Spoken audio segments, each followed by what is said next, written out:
Ya, Assalamualaikum warahmatullahi wabarakatuh. Selamat malam, Moms and Dad semua. Apa kabarnya? Selamat datang. Kalau di Jakarta nih, sekarang suasananya lagi hujan. Nah, gimana nih suasana Moms and Dad di sana? Apakah juga lagi pada hujanan? Saya harapkan kita semua tetap bersemangat ya. Saya ucapkan selamat datang, selamat bergabung di acara IG Live Primaku malam hari ini bersama saya Dr. Miranti, spesialis anak. Malam hari ini saya kurang lebih selama 1 jam ke depan bersama dengan Moms and Dad akan sama-sama belajar dan membahas sebuah topik yang insya Allah tentunya akan bermanfaat untuk kita semua. Nah, malam hari ini sebelum kita memulai, saya mau ngasih tahu dulu nih ke Moms and Dad. Udah pada tahu belum kalau bulan ini itu sebetulnya adalah bulan anniversary tahun kelima dari official Primaku loh. Ada banyak sekali kegiatan-kegiatan, aktivitas, begitu juga dengan kompetisi dan juga berbagai macam konten yang tentunya menarik. Jadi Moms and Dad jangan sampai kelewatan ya, pantengin terus Instagram dan juga aplikasi dari Primaku. Ngomong-ngomong tentang aplikasi Primaku, Moms and Dad yang udah join, apakah sudah punya aplikasi Primaku di handphone ataupun di gadgetnya?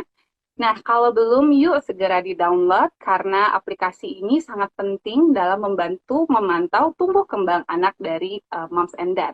Nah, aplikasi ini juga merupakan salah satu aplikasi yang bermitra secara resmi dengan Ikatan Dokter Anak Indonesia dan Kementerian Kesehatan Republik Indonesia. Sampai saat ini udah sekitar 1 juta Moms and Dad loh yang bergabung menggunakan aplikasi ini. Jadi yuk, kalau Moms and Dad yang belum download aplikasinya, segera di-download terlebih dahulu. Nah, Moms and Dad saya juga mau ajak Moms and Dad untuk berpartisipasi aktif nih. Untuk Moms and Dad yang sudah bergabung malam hari ini, jangan lupa nanti di-sharing yuk bagaimana sih pengalamannya ikut IG Live malam hari ini bersama kita.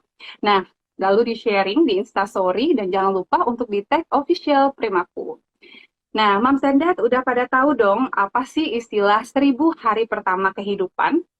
Ya, betul sekali. 1.000 hari pertama kehidupan ini adalah periode emas untuk perkembangan dan pertumbuhan dari otak anak kita. Sejak kapan dimulainya? Yaitu sejak masa konsepsi, kehamilan, sampai anak berusia 2 tahun. Dan nutrisi itu merupakan komponen yang sangat penting dan jangan sampai ibu hamil ataupun anak mengalami kekurangan nutrisi. Kenapa? Karena tentu akan mengakibatkan bahaya. Nah, malam hari ini kita akan bahas nih periode awal yaitu pada masa kehamilan. Apakah nutrisi atau kekurangan nutrisi pada masa kehamilan ini dapat berpengaruh terhadap janin? Tentu jawabannya adalah iya. Hati-hati karena bisa mengakibatkan kelahiran prematur, bahkan bisa mengakibatkan cacat pada janin kita. Nah, oleh sebab itu, malam hari ini kita akan membahas mengenai pentingnya nutrisi di masa kehamilan ibu. Nah, untuk itu kita sudah datangkan narasumber hari ini yang sangat ahli di bidangnya, yaitu adalah Dr. Bilioni. Beliau adalah Bachelor of Medical Science, spesialis obstetri ginekologi, konsultan fertilitas, endokrinologi, reproduksi. Beliau ini adalah salah satu lulusan dokter spesialis kebidanan dan kandungan dari Universitas Indonesia pada tahun 2013 yang diikuti dengan program fellowship IVF di Vietnam dan kemudian beliau juga menyelesaikan sekolah sebagai konsultan fertilitas endokrinologi reproduksi pada tahun 2018 sebagai salah satu lulusan terbaik dari Universitas Indonesia. Saat ini beliau praktek di Rumah Sakit Hermina Kebayoran, JWCC ASI, dan juga Pusat Fertilitas Bocah Indonesia. Nah, kita sambil menunggu Dokter B ya, istilahnya Dokter B ini panggilan, kebanyakan kita manggilnya adalah Dokter B. Kita tunggu Dokter B untuk bergabung dengan kita pada malam hari ini. Selamat malam, Dokter. Halo, selamat malam, dokter. Apa kabar? Apa kabar, Dok? Alhamdulillah sehat. Oke, Nah, senang sekali baru nyampe Dokter bisa Jakarta, bergabung. dokter.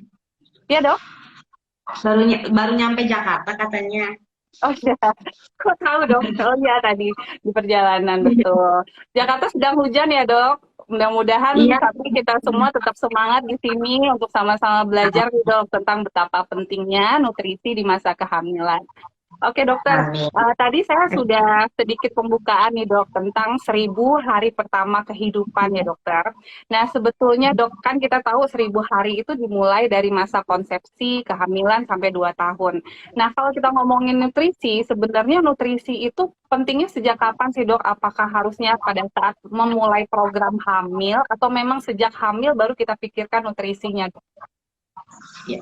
Terima kasih dokter. Ya sebenarnya ini kita seru banget nih kalau ngomongin soal nutrisi ya, karena memang apalagi bangsa Indonesia sebenarnya masih termasuk negara yang kebutuhan nutrisinya tuh masih menjadi perhatian. Jadi masih banyak masyarakat Indonesia itu yang sebenarnya kita bisa bilang kurang gizi gitu ya.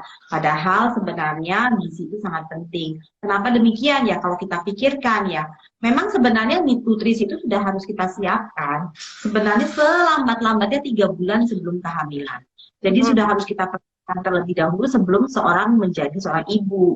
Nah, kalau di Indonesia ini masih banyak itu kehamilan anak di bawah umur atau yang sebenarnya status gizinya buruk tapi kemudian dia sudah hamil. Gizi untuk diri sendiri aja kurang, apalagi untuk janinnya. Jadi ini sangat penting sekali, topik yang sangat menurut saya sangat menarik ya dan perlu sekali dibahas, yaitu adalah bagaimana kita mempersiapkan diri. Sebenarnya memhamil itu bukan cuma punya anak ya, tapi kita mempersiapkan generasi penerus bangsa. Jadi tugasnya besar banget, mulia banget ini menjadi seorang ibu, jadi harus dipersiapkan sebaik-baiknya. Baik, berarti jawabannya adalah idealnya itu 3 bulan ya dok sebelum program hamil itu kita sudah Tiga siapkan bulan. nutrisinya. Ya, ya. Baik dokter. Nah sekarang saya mau nanya nih dok. Tadi kan kita bilang bahwa penting untuk menjaga nutrisinya itu cukup, ya kan? Jangan sampai kekurangan gizi. Nah, yang jadi pertanyaannya itu indikatornya apa sih dok kalau ibu hamil, kemudian kan gizinya itu cukup atau tidak cukup? Apakah Jadi kita sebenarnya kita lihat dari melihat, ya dok? jadi sebenarnya kita melihat dari awal ibu hamil ini pas waktu dia datang, pertama kali kita lihat dulu bagaimana BMI-nya. Jadi BMI itu atau kita kenal dengan indeks massa tubuh adalah berat badan dari kilogram dibagi dengan tinggi badan kuadrat gitu ya. Jadi kita lihat dulu indeks massa tubuhnya ini sesuai nggak sih gitu ya. Apakah dia termasuk, sebenarnya kita bilang gizi buruk bukan cuma underweight ya, overweight itu juga termasuk gizi buruk sebenarnya ya. Jadi kita melihat dulu apakah dia gizinya termasuk status indeks massa tubuhnya termasuk dalam kategori yang ideal, yaitu dari gizi itu pentingnya. Tapi sebenarnya sangat alangkah baiknya lagi sebenarnya indeks massa tubuh ini dilihat 3 bulan dari perencanaan kehamilan. Makanya sekarang pemerintah itu lagi galak-galakinya itu adalah premarital check up. Jadi pasangan-pasangan yang mau mendaftarkan diri untuk menikah, mereka diminta dulu untuk puskesmas terdekat, timbang tensi, kemudian lihat HB-nya turun rendah atau enggak. Itu sebenarnya bagian dari melihat apakah status nutrisi atau status gizi seseorang itu baik. Kalau status gizinya itu baik, pastinya dia akan jatuh pada body weight yang ideal. Kecuali ada masalah kesehatan lain seperti hipertiroid mungkin, ya itu bisa membuat seseorang itu menjadi body mass index-nya menjadi terganggu, dia underweight, padahal mungkin status nutrisinya baik ya. Tapi overall yang paling sederhana kita bisa melihat dari indeks massa tubuhnya. Oke, jadi kita bisa lihat dari indeks massa tubuh ya dok. Nah, sekarang pertanyaannya gini dok, kalau ibu itu sudah hamil, kemudian kita pengen tahu nih apakah gizinya itu cukup atau tidak. Sebenarnya kita bisa lihat nggak sih dok, kalau dari kenaikan berat badan si ibu, atau justru dari kenaikan berat badan janinnya begitu dok? Kedua-duanya sebenarnya. Jadi memang ada perhitungannya. Jadi dinilai dari indeks massa tubuh pas pertama kali, lalu kita melihat kalau misalkan dia underweight itu kenaikannya berapa, kalau dia overweight kenaikannya berapa, kemudian kalau dia berat badan ideal itu indeks massa tubuhnya ideal itu berapa kenaikan berat badannya.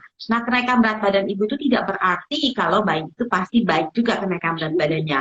Oleh karena itulah USG itu sangat penting ya, dengan melakukan USG kita bisa memonitoring apakah pertumbuhan janin sesuai kurva atau tidak. Jadi saya bilang kurva karena sebenarnya kita sudah punya rentang rata-rata ya. Jadi kita namanya persentil, itu berat janin yang seharusnya tercapai. Jadi awalnya itu panjang dulu, kemudian habis itu berat, yang kemudian dinilai dari ukuran diameter kepala, lingkar perut, panjang tulang paha gitu ya. Nah kita lihat dari situ persentilnya sesuai atau tidak. Karena kalau misalkan contohnya ya, misalkan bayi hidrosefalus kepalanya besar gitu, dia kan anomali. Tapi kalau kita ukur lingkar kepala, diameter kepala sama lingkar perutnya itu mungkin bisa jadi dia oh bayinya berat besar banget, overweight. Padahal sebenarnya yang dia membuat dia besar itu adalah kepalanya yang membesar. Makanya sangat penting itu melihat dari waktu ke waktu. Jadi pemantauan itu sangat penting dan kita Betul. bisa lihat oh persentil kepalanya ini terlalu besar, tapi persentil perutnya ini sebenarnya sesuai. Jadi kita lihatnya per ukuran gitu ya. Jadi nggak lihat cuman kayak bayi ditimbang secara general, tapi kita juga lihat diameter kepala, Komposisi lingkar, tubuhnya ya, Dok. bagian-bagian daripada tubuhnya betul. Betul. Oke, Dokter Bi sudah menjelaskan nih, Mas Sendet. Jadi ternyata kenaikan berat badan ibu itu tidak seberbanding lurus ya, Dok, dengan berat badan janin. Oleh sebab itu penting sekali pemantauan dengan USG. Nah, Dok, terkait USG nih sekalian, dokter bisa jelasin nggak sih ke Mam Sendet harusnya itu periksa USG selama masa kehamilan itu kapan aja, Dok, baiknya dilakukan, dokter? Ya, Moms and Dad minimal requirement-nya sebenarnya 4 kali ya. Minimal banget ya. Jadi yang pertama adalah saat pertama kali hamil itu harus USG. Karena kita harus menentukan apakah kehamilan ini di dalam rahim atau tidak. Dia ectopic pregnancy atau tidak. Kemudian ya kehamilan ini bagus atau tidak. Ada heartbeat-nya kah? Ya, atau misalkan dia itu ternyata hamilnya tidak berkembang atau seperti apa. Jadi minimal banget itu yang pertama. Lalu Ya. yang kedua adalah di saat usia 11 sampai 14 minggu ya. Jadi di sini kita harus melihat panjang bayinya karena sudah 14 minggu itu sudah ada panjangnya. Kemudian kita bisa mengukur tebal kulit di belakang leher atau yang kita sebut buccal translucency. Kita bisa melihat tulang hidungnya ada atau enggak. Ya, terus kemudian kita bisa melihat pembentukan tulang belakangnya sudah sempurna atau belum. Dan biasanya kalau misalkan di usia segini bayi sudah mulai bergerak-gerak yang menandakan berarti sistem sarafnya sudah terbentuk dengan sempurna. Lalu pemeriksaan USG ketiga itu adalah pas saat trimester kedua, yakni di usia kandungan sekitar 20 sampai 24 minggu. Ini kita sebut detail scanning. Detail scanning ini sangat penting menentukan organ-organ penting janin. Katup jantungnya oke nggak, ya ginjalnya 2 atau 1, kemudian ada nggak hernia diafragmatika, kelainan-kelainan ada nggak bibir sumbing, itu semua kita tentukan di sini. Dan yang terakhir adalah di sekitar 34 sampai 36 minggu. Di sini adalah sudah mau lahiran nih. Kita harus tentukan dulu nih presentasi kepalanya di bawah nggak atau bayi kita ternyata lintang atau dia sungsang. Ari-arinya di mana? Jangan-jangan ari-arinya nutupin jalan lahir sehingga dia tidak bisa lahir normal. Jadi jangan tiba-tiba datang terkejut-kejut dulu ini kok plasenta yang di bawah gitu ya. Nah, jadi setidaknya 4 kali itu wajib dan mutlak dilakukan USG. Kalau misalkan teman-teman ada di misalkan daerah yang jauh dari akses USG ya, setidaknya 4 kali itu usahakanlah datang untuk melakukan USG. Betul, terima kasih Dokter Bi. Jadi minimal 4 kali ya, Mam Sendet. Oke, balik lagi dok ke bagian ke nutrisi. Nah, yang jadi sering pertanyaan itu dokter, sebetulnya nutrisi untuk ibu hamil itu yang seperti apa dok? Ada yang beranggapan kalau hamil berarti porsinya jadi 2 kali lipat dong, karena ada 2. Nah, terus kalau anaknya gemeli atau triplet, apakah harus 3 kali lipat porsi atau bagaimana? Itu bisa dijelaskan dulu nggak dokter Bi? Sebetulnya kebutuhan nutrisinya itu yang seperti apa dokter?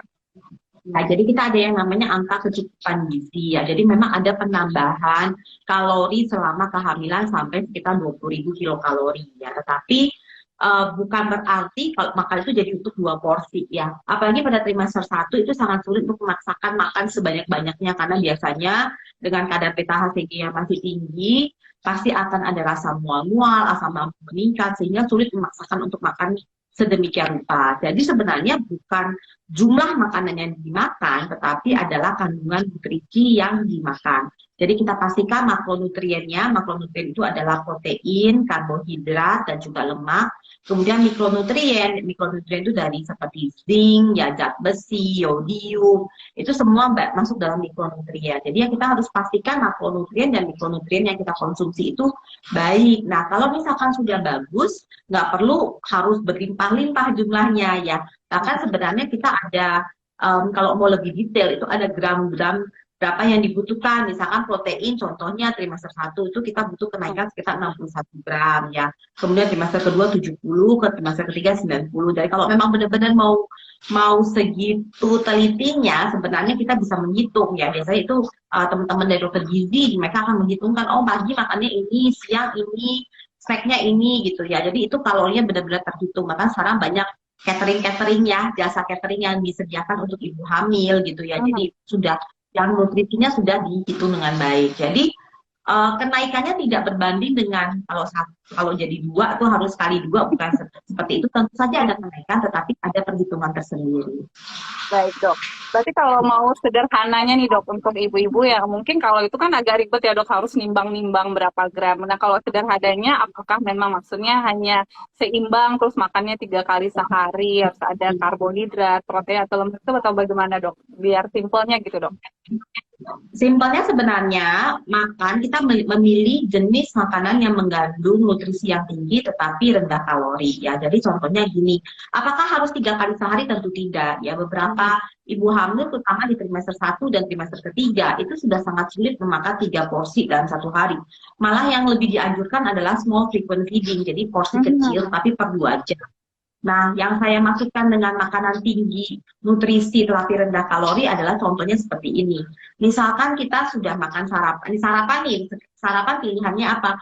Mau 1 mangkok mie ayam, banyak kan itu porsinya, atau mau dua butir telur. Nah, pilihannya adalah 2 butir telur, itu lebih baik ya. Atau misalkan semangkok granola dengan yogurt itu jauh lebih baik ya. Seratnya di situ ada, karbohidratnya di situ ada, proteinnya di situ ada. Dibandingkan semangkok mie ayam yang proteinnya sedikit, syarat dengan karbohidrat, tinggi karbohidrat dan nutrisinya sedikit gitu ya. Itu contoh pilihannya. Jadi pilih makanan yang sebenarnya dari segi konten gizinya baik, tetapi tidak harus terlalu tinggi kalori. Itu yang paling bagus.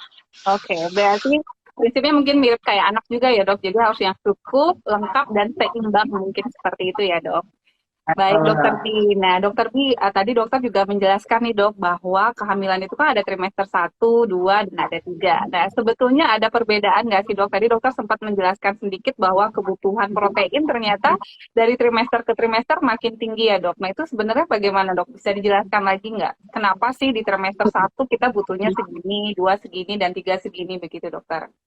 Oke, baik. Jadi memang ada beberapa hal penting seperti trimester 1 itu kan pembentukan sum-sum tulang belakang, pembentukan sarafnya itu sedang kenceng-kencengnya gitu ya. Jadi kita perlu asam folat yang tinggi ya. Terus kemudian kita juga perlu vitamin B yang bagus, kita perlu vitamin D atau delta juga ya untuk kemudian meningkatkan penyerapan daripada kalsium untuk pembentukan tulang ya. Itu contohnya ya. Jadi yang harus fokus banget di trimester 1 ya. Kemudian trimester kedua butuh vitamin A yang tinggi ya karena itu juga untuk membantu metabolisme, kelengkapan dari penyusunan saraf ya. Kemudian kita butuh zat besi yang tinggi karena kita sudah membentukkan sel-sel darah merah ya. Jadi itu membutuhkan zat besi. Kemudian kita juga butuh asupan kalsium yang lebih tinggi karena untuk pembentukan tulang ya. Jadi ada kenaikan komponen tersebut di trimester kedua. Lalu untuk trimester ketiga kita butuh vitamin B, lagi-lagi kita butuh vitamin B6 untuk pembentukan penyempurnaan daripada sistem saraf ya. Kita butuh serat yang tinggi di trimester ketiga karena seringkali ibu hamil trimester ketiga itu konstipasi. Kita butuh vitamin C ya karena kita untuk peningkatan penyerapan daripada zat besinya karena kebutuhan zat besi pada trimester ketiga ini sangat tinggi. Lalu kita juga butuh zinc dan kita juga butuh yodium di trimester ketiga. Jadi memang sebenarnya harusnya dicukupin dari semua trimester, tapi ada fokus-fokus peningkatan tertentu trimester 1, 2, dan 3 yang memang berbeda. Baik, oke, jelas sekali dok. Jadi walaupun berbeda, sebetulnya sih tetap prinsipnya cukup dan tadi ya dok seimbang itu ya dokter. Nah, dok, Betul. tadi kan dokter menjelaskan nih bahwa banyak sekali mikronutrien yang penting dok di masa trimester 1, 2, 3 seperti tadi zat besi, kemudian ada zinc, vitamin A, vitamin B, vitamin D. Nah, ini yang banyak ditanyakan oleh orang tua dok. Sebetulnya vitamin-vitamin tambahan apa yang diperlukan oleh ibu hamil selama kehamilan? Apakah sebenarnya dari makanan saja tidak cukup demikian dok? Tergantung lagi kembali sebenarnya ya kepada masing-masing ibu hamil dietnya seperti apa sehari-hari. Jadi kalau dietnya sudah bagus sebenarnya mungkin saja sih tercukupi, tapi memang harus kalau mau jeli harus dihitung-hitung tuh sebenarnya ya kan berapa sih asam kita makan sehari, kita makannya apa sehari-hari gitu ya. Berapa sih omega 3 yang kita dapatkan, berapa porsi ikan yang kita makan sehari-hari. Kalau mau jeli harus seperti itu. Tetapi kalau misalkan nggak mau, istilah kata mengambil resiko, atau kan kita tidak pernah tahu kapan kita kadang-kadang kebutuhan nutrisinya itu terganggu, maka kita bisa membantu dengan suplemen. Ya, jadi saat ini sudah banyak tersedia suplemen vitamin ibu hamil yang bisa digunakan ya. Kalau misalkan di negara maju, biasanya mungkin dari segi makanan tuh lebih banyak bisa dipenuhi karena banyak makanan yang sudah difortifikasi atau yang sudah diberikan tambahan mikronutrien. Tapi di Indonesia seringkali makanan-makanan itu masih olahan rumahan gitu ya, jadi Betul. jarang yang difortifikasi. Sehingga makanya disarankan sebaiknya tetap mengkonsumsi suplemen kalau kita ragu apakah sebenarnya makanan kita ini sudah memenuhi kebutuhan makro dan mikronutrien yang diharuskan atau tidak. Nah, itu ada minimalnya nggak dok rekomendasi yang paling tidak harus ada dikonsumsi, misal kayak asam folat atau zat besi demikian dok? Ya, ini harus dicatat ya, soalnya agak Iya. banyak nih ya. Misalkan tadi mungkin saya sudah sebutkan protein ya untuk trimester 1, 2, 3. Ya, untuk karbohidrat ada peningkatan sebanyak 385 gram pada trimester 1 dan 2 sampai 400 gram pada trimester ketiga. Untuk lemak itu sekitar 60-70 gram sepanjang kehamilan. Untuk serat kita butuh sekitar 35 sampai 36 gram sepanjang kehamilan, terutama di trimester ketiga. Untuk zat besi kita perlu 9 miligram pada trimester 1, kenaikan ya, sampai 18 miligram di trimester kedua dan ketiga. Kemudian asam folat minimal requirement adalah 400 mikrogram sepanjang kehamilan.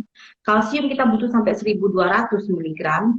Vitamin D sebenarnya kita butuh peningkatan 15 mikrogram, tapi kembali lagi orang Indonesia itu rata-rata vitamin D defisiensi, sehingga kita mesti melihat dulu sih kadar vitamin D dalam tubuh kita seperti apa. Lalu ada juga seperti kolin, ya kolin untuk pembentukan rambut saraf kita butuh sekitar 450 miligram. Ada vitamin C, ya kita butuh sekitar 85 miligram kenaikan, tetapi kalau dalam keadaan pandemi mungkin bisa sampai 500 ya, karena untuk pembentukan daya tahan tubuh. Kemudian kita juga butuh yodium sebanyak 220 mikrogram, zinc kita butuh sekitar 10 miligram pada trimester 1 dan sampai dengan 12 miligram pada trimester 2 dan 3. Kemudian omega 3 tadi saya sudah sempat singgung, kita butuh sekitar 650 miligram kenaikannya dibandingkan kalau tidak hamil. Jadi kurang lebih seperti itu. Agak banyak ya, makanya Banyak.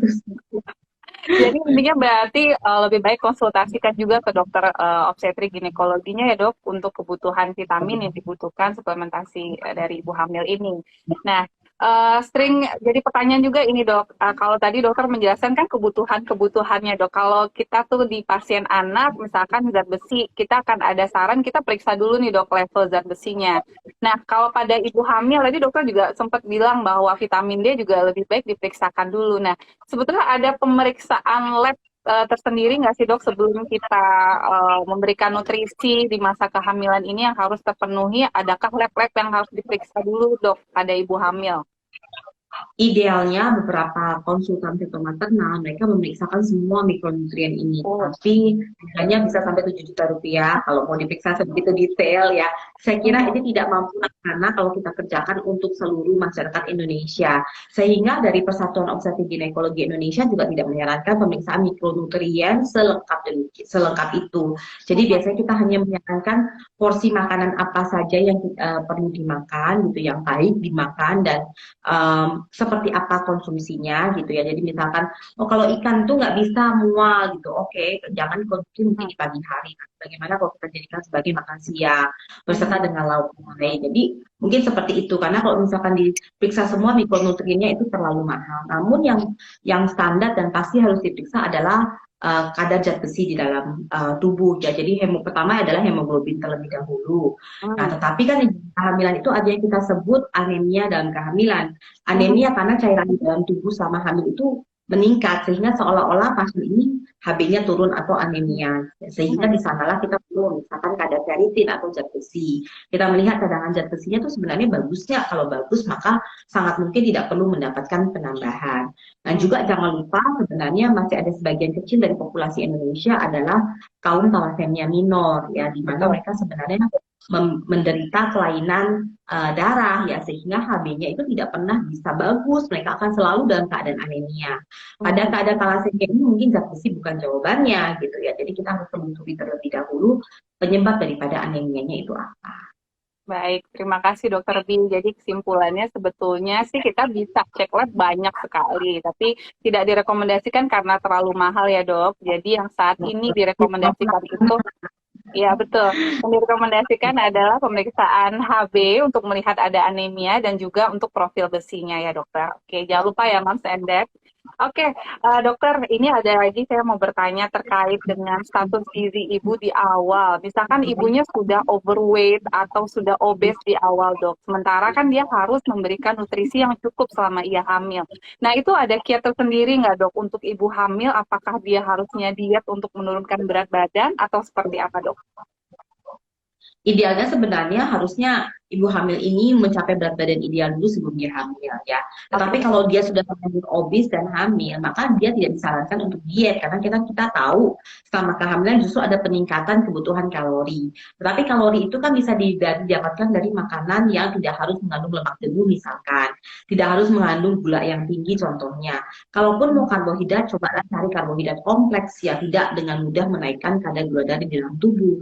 Dan ibu hamil sangat dianjurkan untuk berolahraga juga, yang membantu untuk mencegah insomnia. Sama kehamilan itu seringkali insomnia, ya, membantu relaksasi otot-otot sehingga otot-otot tidak terlalu tegang, ya. Jadi sangat dianjurkan untuk olahraga. Dan mungkin ibu-ibu yang dengan obesitas ini, kita juga bisa encourage mereka untuk berolahraga. baik.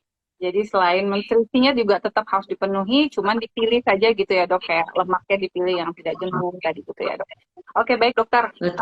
Kemudian ini ada pertanyaan lagi tentang bagaimana kalau ibunya vegetarian dok. Sementara tadi dokter menjelaskan bahwa kita butuhkan pemberian protein, terutama protein-protein hewani. Nah kalau misalkan ibunya vegetarian, apakah ada trik tersendiri dok untuk pemenuhan nutrisi di masa kehamilan ini dok? Baik, untuk vegetarian atau bahkan vegan sekalipun ya sebenarnya protein bisa diganti dari protein nabati ya. Hmm. Contohnya protein nabati bisa dari kacang kedelai, contohnya yaitu tinggi sekali untuk kadar proteinnya. Jadi Hmm. kalau untuk makronutrien saya kira tidak ada masalah ya. Tetapi untuk seperti omega itu memang kan em, saat ini dikembangkan omega dari ganggang laut ya, dari Ya. ganggang. Jadi bukan dari ikan itu sendiri tapi dari ganggang laut, itu bisa digunakan sebagai replacement daripada kebutuhan omega pada ibu hamil. Tapi sebenarnya untuk mikronutrien dan makronutrien itu sangat mungkin digantikan dari nabati. Jadi tidak perlu khawatir, untuk teman-teman yang vegetarian dan vegan masih bisa dilanjutkan dietnya ya walaupun dalam keadaan hamil. Baik. Dan kita juga bisa berikan tambahan suplementasi ya dok? Betul, sangat betul. Jadi kita bisa memberikan tambahan suplementasi apabila kita ragu dengan dietnya kita. Jangan lupa selalu ada tambahan suplementasi yang tentu saja mikronutriennya sudah terpenuhi. Nah, kalau makronutriennya kita ragu, kita bisa berikan susu ya. Nah, kalau Hmm. yang vegetarian atau vegan, kita bisa berikan susu dari nabati seperti susu almond atau susu soya. Ya, terima kasih Dokter Bi. Nah, Dok, ini ada lagi ya, Dok, pertanyaan. Kan kita harus memenuhi nutrisi, namun kadang-kala untuk kita yang umat Muslim, kita harus berpuasa nih, Dok. Nah, sebetulnya bagaimana? Apakah ada anjuran tidak boleh berpuasa, misalkan di trimester 1 atau trimester 3? Nah, itu sebenarnya bagaimana, Dok, anjuran yang sebaiknya, Dokter? Memang sebenarnya berpuasa itu boleh-boleh saja, karena sebenarnya yang berpuasa itu kan kalau saya lihat ya umat muslim itu kalau berpuasa itu sebenarnya bukan tidak boleh makan, tetapi jam makannya yang bergeser. Jadi sebenarnya kandungan nutrisinya itu bisa dikembalikan di saat-saat jam berbuka atau jam boleh makan ya. Karena Hmm. itu kan sebenarnya makannya saja yang bergeser gitu. Jadi silakan saja, namun memang ada beberapa restriction, berpuasa itu tidak disarankan pada trimester 1. Ya, Oh, jadi begitu ibu hamil sampai kurang lebih 12 minggu tidak disarankan untuk berpuasa. Karena saat itu pertumbuhan sel sedang pesat-pesatnya, kita harus yakin benar kebutuhan nutrisi itu terpenuhi dengan baik. Takutnya nih ya, karena sebenarnya kalau diikuti dengan baik mungkin baik-baik aja ya, tapi bisa aja bablas ketiduran, jadinya lupa sahur dan sebagainya sehingga kebutuhan nutrisi itu menjadi terganggu. Nah dengan demikian makanya tidak disarankan. Kemudian yang kedua adalah yang sudah menjelang proses persalinan, jadi sudah menjelang 34-35 minggu, karena kita butuh kalori yang sangat banyak untuk proses persalinan tersebut, sehingga kita khawatir juga kalau berpuasa 1 bulan selama 4 minggu, padahal saat ini usia kandungan sudah 34, Begitu puasa selesai 38 minggu dia masuk proses persalinan gitu ya. Jadi di situ mungkin ada kekurangan kalori nggak di situ nih, masih punya tenaga nggak untuk proses persalinan tersebut. Nah itu yang dikhawatirkan. Betul, jadi sebetulnya sih tidak ada larangan ya dok, hanya saja tidak disarankan di trimester 1 dan trimester 3. Baik dokter Bi, terima kasih penjelasannya dok. Nah, sekarang kita mau bahas tentang ini nih dok, mitos-mitos yang seputar nutrisi di masa kehamilan dokter. Mungkin dokter bisa jelaskan ya dok, seringkali moms and dad itu ada yang bertanya, sebetulnya benar nggak sih, nggak boleh makan duren atau nggak boleh makan nanas selama masa kehamilan, itu sebenarnya bagaimana dok? Ya ini banyak banget nih pertanyaan kayak gini nih ya. Jadi sebenarnya durian itu adalah buah dengan kalori yang sangat tinggi dan gula yang sangat tinggi. Jadi Mam Sender kalau misalkan kehamilannya itu sudah ada potensi diabetes atau memang memulai kehamilan tapi sudah penderita diabetes ya, atau dalam kehamilan dokternya mendiagnosis diabetes mellitus gestasional atau diabetes mellitus dalam kehamilan, maka durian memang harus dihindarin gitu ya. Tetapi kalau tidak sah saja silakan, durian tidak menyebabkan keguguran ya. Begitu pula dengan nanas. Nanas itu sebenarnya adalah buah dengan serat yang sangat baik dan vitamin C yang sangat baik sehingga sangat boleh dikonsumsi. Yang dikhawatirkan dari nanas itu adalah sebenarnya kandungan yang disebut bromelain. Bromelain ini banyak pada nanas muda ya, yang jarang sekali kita konsumsi gitu ya, dan kita mungkin harus makan bromelain nanas muda satu gentong untuk mendapatkan bromelain ya, yang menyebabkan kontraksi atau ancaman keguguran. Tetapi kalau misalkan nanas sehari-hari kita makan cuma 2 potong gitu, itu nggak usah khawatir, tidak akan menyebabkan apa-apa. Oke, intinya tidak boleh berlebihan ya dok. Jadi kesimpulannya duren ataupun nanas itu boleh-boleh aja ya Mams and Dad selama masa kehamilan, tapi jangan berlebihan. Oke, baik dokter. Kecuali ada penyakit medis ya, misalkan memang sudah ada diabetes tadi yang saya sebutkan, nah itu memang biasanya dokternya juga udah bilang, coba kurangin buah dengan kalori yang tinggi ya, salah satunya ada durian, kemudian mangga, kemudian pisang, itu ada buah dengan kalori yang tinggi. Baik dokter Bi, kemudian ada mitos lagi nih dok, ada yang bilang kalau janin itu dibilang kecil, benar nggak sih harus makan es krim biar anaknya gede? Ya, sebenarnya es krim nggak ada salahnya dan nggak bisa dibilang 100% mitos karena es krim itu kan terbuat dari susu ya, jadi dia mengandung protein dan lemak yang baik sehingga mungkin saja bayi itu kecil karena asupan makanan ibunya kurang tinggi protein. Namun ya perlu dilihat lagi ya, karena tidak semua janin kecil itu disebabkan karena kekurangan nutrisi. Jadi kita harus evaluasi. Nah inilah pentingnya evaluasi kehamilan itu berkala. Jadi nggak bisa sekali lihat gitu. Kita perlu lihat ini sebenarnya pertumbuhan janinnya, apakah memang dari awal dia sudah kecil di bawah daripada grafik normal, tetapi dia selalu bertumbuh dengan baik. Atau dia sebenarnya bertumbuh dengan baik, tetapi pada suatu titik dia flat gitu. Nah itu sangat penting untuk kita pantau. Jadi kita nggak bisa bilang satu kali pengukuran, jangan-jangan hitungan haidnya salah. Jangan-jangan memang usia kehamilannya itu benar sesuai USG gitu ya. Jadi sangat penting sekali pengukuran pemantauan kehamilan itu berkala. Makanya saya tidak menyarankan untuk satu ya berpindah-pindah dokter gitu. Jadi minta hari ini ke dokter A, besok ke dokter B, itu akan merugikan diri sendiri ya, karena pemantauan daripada USG-nya itu akan menjadi rancu. Betul. Jadi sebenarnya tidak ada masalah ya dok, tapi pastikan dulu penyebabnya apa ya dok. Apakah betul bayinya kecil atau tidak. Baik. Kemudian ada lagi yang bilang gini dok, kalau makan kacang-kacangan selama hamil itu anaknya nanti setelah lahir jadi alergi. Apakah benar demikian dokter? Sama sekali tidak ya. Jadi alergen atau potensi alergi itu sebenarnya ada sesuatu pemicunya.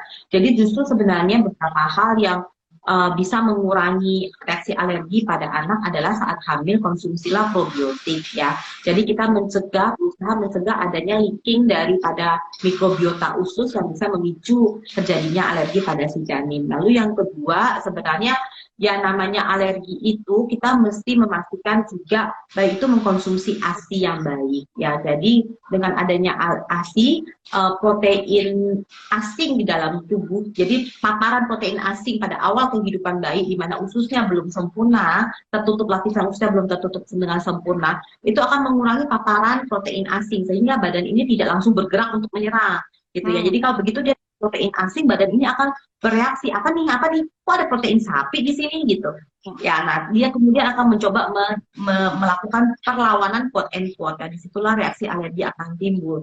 Tapi kalau kita berikan ASI, itu adalah protein dari ibunya sendiri, maka tidak asing lagi untuk si bayi ini, sehingga bayi ini, karena kan lapisan ususnya bayi itu masih, lapisan dalamnya itu masih tidak sempurna tertutup rapat ya. Jadi kalau protein-protein ASI ini sempat leakage daripada ususnya, maka akan ditangkap oleh sel dalam tubuh kita sebagai protein yang asing gitu kan. Tapi kalau ASI itu bisa mencegah hal ini terjadi, sehingga mengurangi kemungkinan terjadinya reaksi alergi. Betul sekali. Mungkin saya bisa tambahkan juga ya dok, bahwa memang dari segi ilmu kesehatan anak itu tidak ada ya istilahnya memantang-mantang makanan di masa kehamilan untuk mencegah alergi pada si kecil. Jadi tidak perlu dilakukan hal tersebut. Mom Sender bisa tetap makan seafood, tetap makan kacang-kacangan, karena hal itu tidak akan berpengaruh terhadap alergi pada si kecil nanti. Oke, baik dokter. Nah, terus dok, ada lagi pertanyaan ya dok. Ada nggak sih sebenarnya dok makanan yang memang harus dipantang sekali oleh ibu hamil dok? Sebenarnya kita tidak menyarankan makan makanan mentah atau setengah matang, karena kita berusaha menghindari kalau daging merah terutama ya, dan sayur-sayuran yang mentah setengah matang yang tumbuh di atas tanah, yang kita khawatirkan paparan daripada toksoplasma. Ya, toksoplasma ini kan dari kotoran kucing ya, tapi kan ada di tanah ya. Sehingga toksoplasma ini kalau tidak dimasak 87 derajat ya tidak mati. Jadi kalau kita makan dagingnya setengah matang mengandung telur toksoplasma, maka telur ini akan bersirkulasi dalam tubuh kita, nempel di hati kita.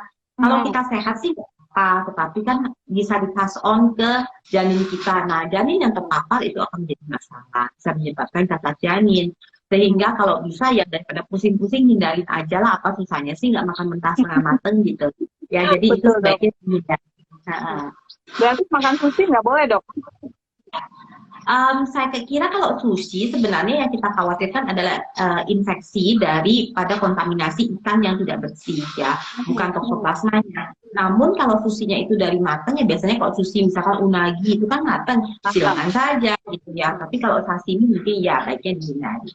Oke, jadi prinsipnya sebenarnya sushi boleh tapi yang matang ya dok. Tapi kalau misalkan setengah matang hindari makanan sama ibu Moms Ender lagi hamil. Oke, nah dokter ini ada pertanyaan lagi dok. Minum susu saat hamil itu sebetulnya perlu atau enggak sih dok? Apa memang harus atau hanya tambahan saja dokter?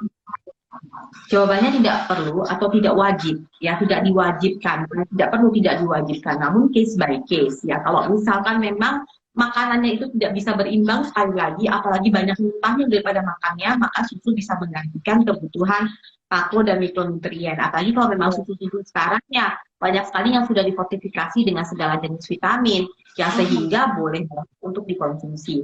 Tetapi kalau moms yang lactose intolerance nggak usah takut, ya nggak perlu jadi cemas gitu ya, jangan nggak perlu merasa kecil hati nanti bayi saya kenapa ya saya nggak minum susu. Pastikan makro dan nutriennya itu tercukupi dari segi makanan dan suplemen, sehingga kalau nggak minum susu pun nggak apa-apa. Baik, berarti tidak harus, dan itu juga tidak harus susu khusus hamil ya dok, bisa susu misalkan UHT demikian seperti itu ya dok? Boleh sekali ya. Boleh, baik.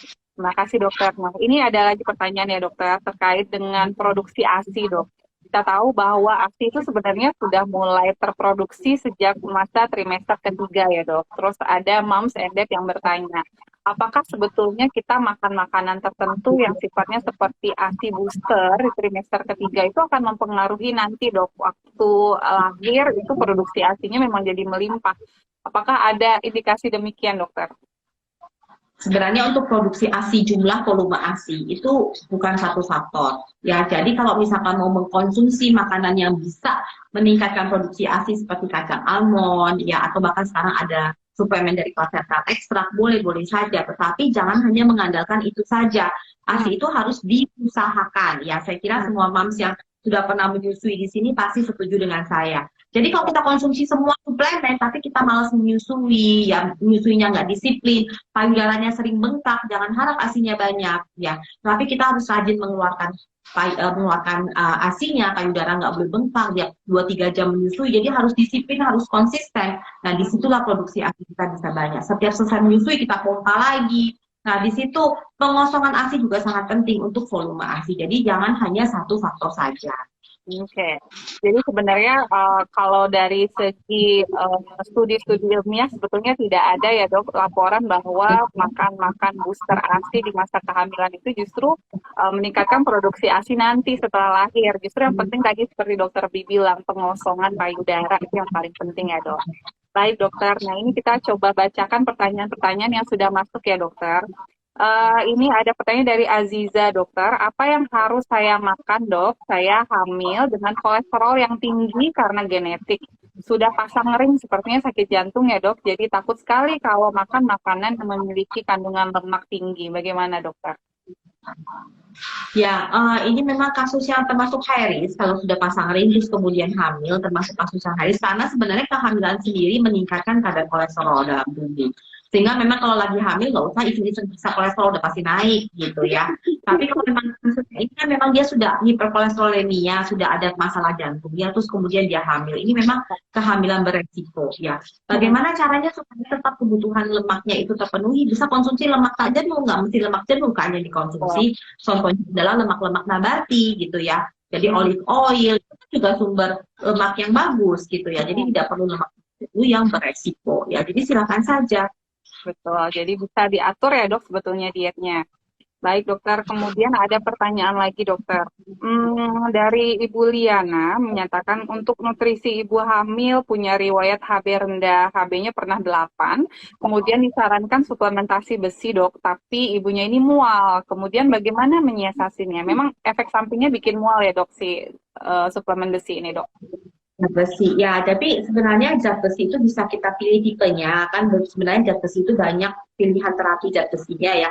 Jadi mungkin diskusikan lagi ke dokternya Mams ya, karena banyak tipe zat besi yang sebenarnya tidak menimbulkan rasa mual, yaitu bisa dicoba ya. Kemudian yang kedua, kalau memang tidak bisa juga dari suplementasi, maka bisa diakali dari makanan. Makanan yang banyak mengandung zat besi itu sebenarnya telur kuning contohnya, kemudian ikan, ya, lalu ketiga sayur bayam, keempat beetroot, ya. Jadi mungkin bisa dicoba dikombinasikan gitu makanannya sehingga banyak mendapatkan makanan dengan sumber zat besi yang tinggi.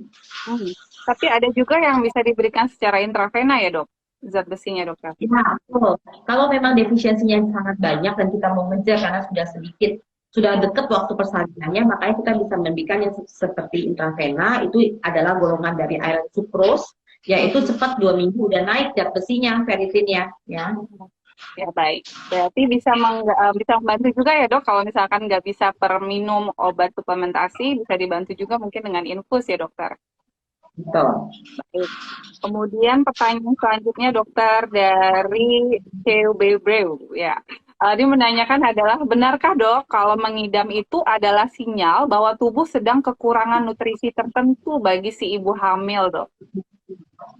Ada pendapat demikian sebenarnya. Ada pendapat misalkan minum sesuatu itu berarti tubuh kita kalau craving sesuatu itu berarti lagi kekurangan suatu nutrisi atau nutrien. Tapi sejujurnya sebenarnya penelitian medisnya itu tidak ada. Ya, jadi kita tidak bisa bilang mengidam sesuatu. Bahkan seringkali seorang ibu hamil itu ngidamnya agak aneh gitu ya, misalnya pengen makan pasir atau pengen makan beras yang nggak dimasak gitu. Nah itu bisa ada, tapi jadi tidak ada yang 100% mengiyakan kalau misalkan ternyata ini adalah karena defisiensi suatu nutrisi, belum tentu ya. Kalau demikian kan ngidam orang beda-beda ya. Jadi belum tentu memang itu defisiensi, pasti defisiensi mikronutrien ataupun makronutrien. Oke, baik dok. Jadi belum tentu ada kaitannya ya dok. Jadi bukan berarti pengen tadi makan pasir, jadi pengen makan pasir, bukan berarti seperti itu juga ya dok. Betul, betul. Oke, baik dokter. Kemudian ada pertanyaan lagi dok dari Ibu Usi. Susah makan saat hamil karena selalu mual. Apa pengaruh ke pola makan anak saat nanti mulai MPASI dok? Oh, sama sekali tidak berhubungan, sama sekali hubungannya. Dokter mungkin dokter nanti menjelaskan lebih banyak ya, tidak ada hubungan antara tidak ada hubungannya dengan mualnya ibu saat kehamilan, itu nggak ada hubungan sama sekali. Betul sekali, Mam Senda. Jadi tidak ada hubungannya ya mual di masa kehamilan dengan nanti si anak bisa makan MPASI atau tidak. Oke, baik dokter. Kemudian ini ada juga dok yang bertanya terkait dengan apakah kalau hamil anak laki-laki itu dilarang makan kacang kedelai dok? Kenapa ya? Ya, ini soalnya kacang kedelai kan diketahui banyak mengandung fitoestrogen Gitu, atau estrogen estrogen. alami. Jadi banyak pemahaman kalau misalkan anak laki-laki itu makan hamil hamil anak laki-laki itu banyak makan kedelai, nanti anak laki-laki jadi melambai, katanya begitu ya. Padahal sebenarnya tidak berhubungan sama sekali. Toh sebenarnya di tubuh pria itu mereka juga membentuk estrogen. Ya, mereka Hmm, juga membentuk estrogen dan sebenarnya kacang kedelai itu adalah estrogen alami yang gugus kimianya itu adalah estrogen yang paling lemah. Ya, jadi ikatan kimianya itu sangat rendah sekali sehingga tidak perlu dikhawatirkan bisa menyebabkan dampak apa-apa. iya betul. Jadi tidak ada masalah untuk makan kacang kedelai selama kehamilan ya dok. Baik dokter. Betul. Kemudian ada pertanyaan lagi dok dari Bapak Dika. Sudah makan banyak tapi istri saya janinnya tetap tidak berkembang. Mungkin maksudnya beratnya tidak bertambah ya dok. Apa yang harus dilakukan dokter? Janin tidak berkembang belum tentu hanya disebabkan karena kekurangan gizi. Tapi kita bisa lihat dari banyak hal. Contohnya adalah bagaimana arus darah ke plasenta atau ari-ari. Jangan-jangan terganggu, jangan-jangan ada sumbatan. Bagaimana kekentalan darah istrinya, apakah memang ada permasalahan, jangan-jangan ada kecenderungan kekendalan darah yang meningkat. Bagaimana tekanan darahnya, jangan-jangan ini kasus preeklamsi, di mana adanya hambatan arus darah ke janinnya, malah ibunya yang backflow sehingga tekanan darahnya meningkat gitu ya. Jadi harus dilihat case-nya case by case satu persatu. Tidak semua dan tidak berkembang langsung nih makan gitu biar bayinya gede gitu. Belum tentu permasalahannya karena asupan yang kurang. Jadi tolong harus segera dievaluasi oleh dokter kandungan kalau memang benar demikian. Betul sekali. Jadi intinya adalah harus konsultasikan langsung ya dok dengan dokter kebidanannya. Apa yang menjadi penyebab bayinya tidak berkembang. Baik dokter. Nah dok, ini ada pertanyaan lagi yang cukup menarik dok. Ada suplementasi sekarang banyak sekali yang menjual kandungan DHA. Yang konon katanya sangat penting ya dok untuk kecerdasan anak. Sehingga banyak orang tua yang mengkonsumsi vitamin DHA dari sejak masa kehamilan. Nah sebenarnya adakah pengaruhnya dok? Kita memang haruskah konsumsi DHA ini sebagai suplementasi tambahan selama kehamilan, dokter? Ya, DHA itu memang sangat penting untuk pertumbuhan sel-sel otak. Ya, sehingga kalau memang kita tidak yakin asupan DHA dari makanan kita sehari-hari, boleh mengkonsumsi DHA sebagai dalam bentuk suplemen dalam kehamilan. Hmm, jadi boleh-boleh saja ya dok. Tapi sebetulnya Ya, bisa dikonsumsi dari ikan-ikan seperti itu ya dok. Memang kandungan omeganya juga tinggi. Oke, baik dokter. Kemudian kita beralih ke pertanyaan selanjutnya dok. Nah ini pertanyaan dari Ibu Almira yang menyatakan pada saat hamil trimester 1, itu kan sering mual dan juga muntah dok. Jadi setiap kali makan nasi muntah. Nah itu bagaimana tadi menyiasatinya dokter? satu ya, nggak perlu makan nasi kalau memang nggak suka nasi. Ya, jadi kita bisa menggantikan karbohidrat yang lain. Misalkan setiap kali banyak pasien sebenarnya ciuman bau nasi matang itu mual. Ya, saya sendiri termasuk salah satunya ya. Jadi kalau memang nggak bisa makan nasi, cobalah ganti karbohidrat yang lain, kentang misalkan, ya gandum misalkan, silakan saja. Ya, jadi tidak perlu makan nasi. Kemudian yang kedua, mual muntah pada trimester 1 itu sangat lumrah, jangan khawatir ya. Vitamin B6 bisa membantu mengurangi dan kalau misalkan mau dari jamu-jamuan silakan konsumsi jahe, itu juga tidak apa-apa ya, pada ibu hamil boleh-boleh sah-sah saja, itu sudah terbukti bisa mengurangi rasa mual ya. Kemudian kembali lagi makan porsi kecil namun sering, jadi tidak perlu makan dalam porsi besar sekaligus ya, makan sedikit daripada nanti makan besar semuanya dimuntahin, makan sedikit 2 jam lagi diisi lagi perutnya. Demikian. Jangan lupa kalau memang benar-benar nggak bisa makan sama sekali, boleh digantikan dengan susu dan juga suplemennya harus ada. Baik, jadi sebenarnya sedikit tapi sering ya dok, itu prinsipnya ya dok, agar bisa Betul. memenuhi sebuah kebutuhan nutrisi baik makro maupun mikronutriennya. Oke, baik dokter. Kemudian ini pertanyaan terakhir dok. Kira-kira dokter, kalau misalkan ibu hamil kemudian tidak bisa mencukupi kebutuhan nutrisi yang tadi dokter telah jelaskan, kira-kira bahayanya apa aja nih dok, baik untuk kehamilan ibunya itu sendiri, kemudian juga ke janinnya dokter. untuk seorang ibu hamil yang tidak bisa mencukupi kebutuhan nutrisi, yang sebenarnya janin itu adalah parasit yang sangat baik. Jadi janin itu akan pertama berusaha mengambil dulu dari ibunya. Jadi contohnya kalau asupan kalsium dan vitamin D-nya kurang, maka yang pertama kali diambil adalah kalsium dan kalsium dari tulang ibunya. Karena Oh, penyerapan kalsium dari makanan itu kurang. Jadi resiko ibunya osteoporosis atau tulangnya kopos di masa tuanya sangat tinggi. Ya, ada yang mau nggak seperti itu? Enggak kan? Ya, kita mau jadi ibu tapi kita mau sehat. Sehingga itu kerugian pada sisi ibunya. Apalagi setelah itu kita menyusui. Menyusui pun tidak diberikan asupan nutrisi, kalsiumnya pun tidak disuplai. Ya, makin habis lagi karena kalsium dari tulang ibunya akan lari ke ASI. Ya, jadi yang pertama itu kalau misalkan sudah sangat defisien, bayi ini sudah tidak bisa mengambil lagi dari cadangan nutrisi ibunya, maka bayinya sendirinya akan defisiensi nutrisi. Jadi kalau defisiensi nutrisinya sudah terjadi pada bayi, di mana padahal plasentanya bagus, arus darah ke bayinya baik, berarti bukan karena kesalahan daripada organ, tapi karena asupan yang jelek, itu biasanya ibunya sudah dalam tahapan yang sudah dalam tahapan yang sudah sangat berat gitu ya, baru bayinya terkena. Karena sebenarnya bayi ini punya mekanisme kompensasi, dia adalah parasit yang sangat bagus. Kalau kita kurang, bayi ini akan mencoba mengambil dari yang apa yang ibunya punya terlebih dahulu. baik dokter. Nah, mungkin bisa ditambahkan juga ya dok, kalau misalkan kurang beberapa mikronutrien, misalkan tadi kayak asam folat, tadi bisa juga menyebabkan kecacatan pada janin, demikian ya dok. Oh ya, Dan betul, itu betul kelahiran sekali. Itu prematur. jadi berat itu cacat janinnya cukup berat ya. Kita sebutnya neural tube defect ya. Jadi Ya, sebenarnya neural tube defect itu bisa sampai kepada tidak ada pembentukan susun tulang belakang yang terganggu, bahkan sampai ke anekrefali. Jadi tidak terbentuk tulang orang. tengkorak yang baik ya. Hmm, Dan defisiensi vitamin A contohnya itu juga bisa menyebabkan kehamilan anggur, kehamilan mola ya, bukan betul. kehamilan yang berbuah menjadi bayi yang baik, tapi malah jadi penyakit mulahi dari dosa. Jadi memang banyak sekali defisiensi makro dan mikronutrien yang berpotensi menyebabkan cacat janin.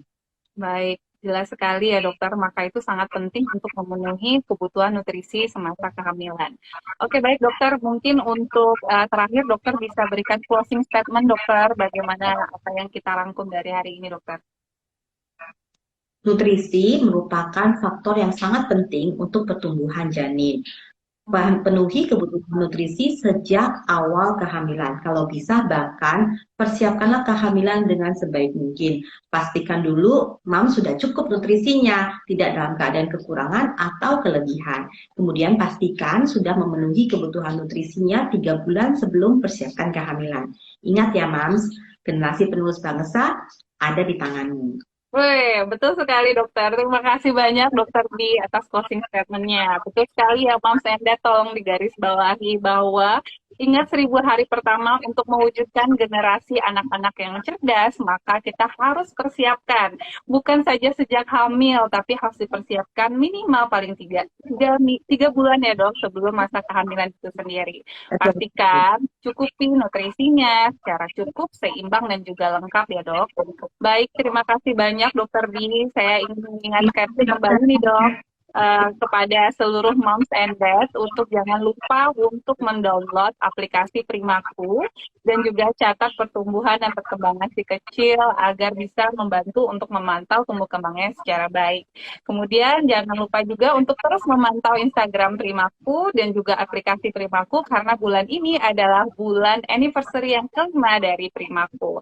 Akhir kata, saya ucapkan terima kasih kepada Dokter B atas waktunya, kemudian informasinya, semua ilmu yang telah diberikan. Alhamdulillah, semoga bermanfaat untuk semua. Dan juga Moms and Dad, jangan lupa ya, di-share bagaimana keseruan hari ini di Instastory-nya. Dan jangan lupa untuk di-tag official Primaku Instagram. Sekali lagi, terima kasih ya, Dokter B. Selamat malam, Dokter. Terima kasih Primaku, terima kasih Terima semua Mom kasih, and Moms and Dad semua. Sampai bertemu lagi di acara Heal Life selanjutnya. Selamat malam. Bye.